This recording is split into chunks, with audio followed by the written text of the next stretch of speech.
Bom, pessoal, só para vocês entenderem melhor, eu vou falar um pouco de finanças comportamentais nesse vídeo aqui. Também vou mostrar um pouquinho do que a gente falou no outro vídeo, para que as pessoas que não viram o outro vídeo ficarem na mesma página. E aí depois eu falo aqui 2 ou 3 questões que, na minha visão, são muito importantes. Tá? Então, a primeira coisa que eu acho que a gente tem que olhar é aqui os gráficos, né? O que eu falei no último vídeo? O que eu falei no último vídeo foi o seguinte, que o bom investidor, o que ele faz? Ele viu esse período aqui de queda da Itaúsa, então ele comprou em algum ponto por aqui, tá? Depois ele fez outra compra boa por aqui, depois fez uma compra um pouco menor por aqui, outra compra aqui um pouco menor e agora uma compra aqui um pouco menor. O total disso dá um valor maior do que o que a gente vai ver em Via Varejo, né? Porque a empresa ficou barata mais tempo, logo a pessoa aproveita mais tempo, certo? Agora, quando a gente vai para Via Varejo, o que aconteceu? A pessoa pode ter aproveitado aqui uma queda, né? Se ela gostava da empresa, e aí depois ela não deu outra compra, por exemplo. Se a pessoa comprou, por exemplo, aqui, é porque ela ainda acredita numa alta maior ainda, né? Por exemplo, o vídeo da semana passada e o de hoje, ela está mais ou menos no mesmo patamar de preço. Mas a gente mostrou que a pessoa fez apenas uma compra. Então, com uma compra apenas, você teve um ganho aqui com a ação percentualmente grande.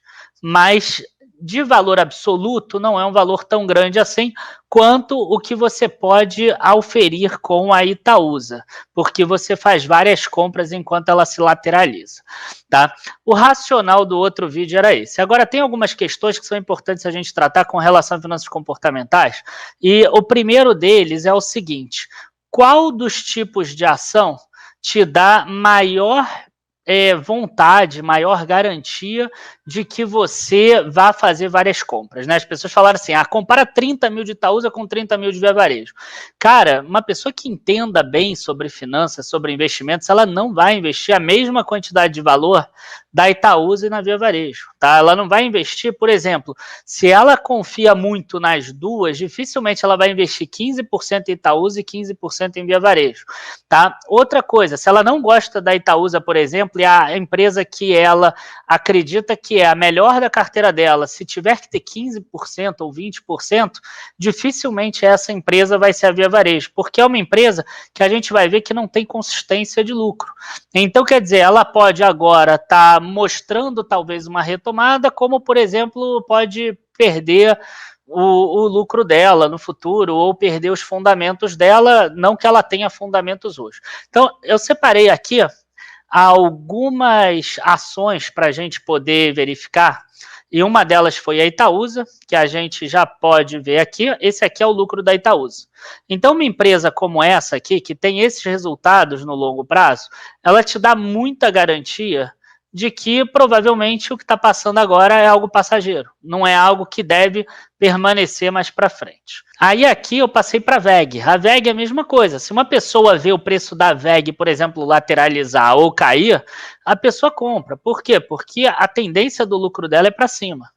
Agora, quando a gente pega uma empresa igual a Via Varejo, que olha só, ela tem lucro ruim, não é isso que eu estou falando. Hoje, por exemplo, ela tem prejuízo, tá? Mas o que o mercado está enxergando? O mercado está enxergando aqui, ó, que esse prejuízo começou a diminuir.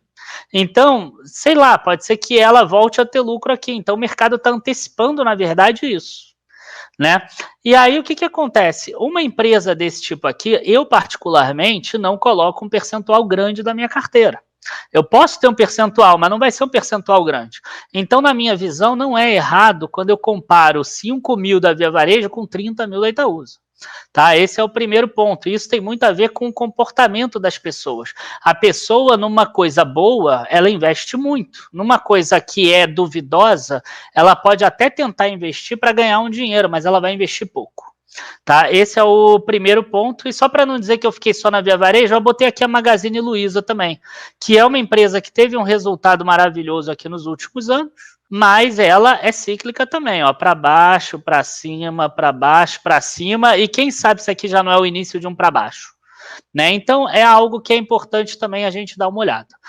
E aí, esse é o primeiro ponto. né, que tem a ver muito com o comportamento da pessoa. Uma empresa mais sólida, igual a Itaúsa, você coloca um valor maior. Uma empresa menos sólida e que ainda é um turnaround, você coloca um valor pequeno, talvez como as pessoas tenham colocado lá atrás em Magazine Luiza aqui. Dificilmente alguém botou 15% da carteira dela em Magazine Luiza nesse ponto, que seria mais ou menos o similar hoje da Via Varejo. O segundo ponto que eu quero mostrar é o seguinte, esse aqui é o gráfico de alta da Via Varejo. Dificilmente um investidor que tenha um capital investido grande, ele vai ter comprado aqui e vai ter carregado até aqui. Ele provavelmente vai ter feito algumas parciais aqui no meio, vendendo uma parte. Então, aquele lucro que eu mostrei dos 5 mil virando 13, 18, sei lá, nem lembro mais quanto é, ele também é fantasioso. Para vocês terem uma ideia de como eu estou falando uma verdade, tá? Você tem uma casa de research, por exemplo, que é consolidada e que está aí no mercado já há algum tempo, com bastante assinante, que recomendou a ação lá atrás da Via Varejo, continuou recomendando quando estava aqui, e quando chegou mais ou menos aqui no 11, ela mandou vender quando teve um follow-on, porque ela mesma ficou com medo. Então, quer dizer, mesmo uma pessoa que é inteligente, que faz análise e tudo, você vê que não conseguiu surfar essa alta toda. E isso tem a ver com comportamental. Esse era o segundo ponto. E o terceiro ponto é o seguinte, o que eu sempre falo nos meus cursos. O que é melhor para você? O que paga as tuas contas? Tá? Ganhar uma rentabilidade de 60%, de 70%, de 200%, ou o valor fechado, né? Ou 13 mil, 15 mil, 20 mil, 50 mil. O que paga as contas é o dinheiro, não é a rentabilidade. Tá? Às vezes é melhor você ter 25%, 30% de rentabilidade sobre um valor de 1 milhão, do que você ter 200% de rentabilidade porque você tem medo de investir talvez 1 milhão em cima de 5 mil, porque você tem essa diferença, né? Você, o que paga no final as tuas contas não é você ter feito uma rentabilidade maravilhosa numa opção que aumentou 800%, mas que você tinha medo, você só botou R$500.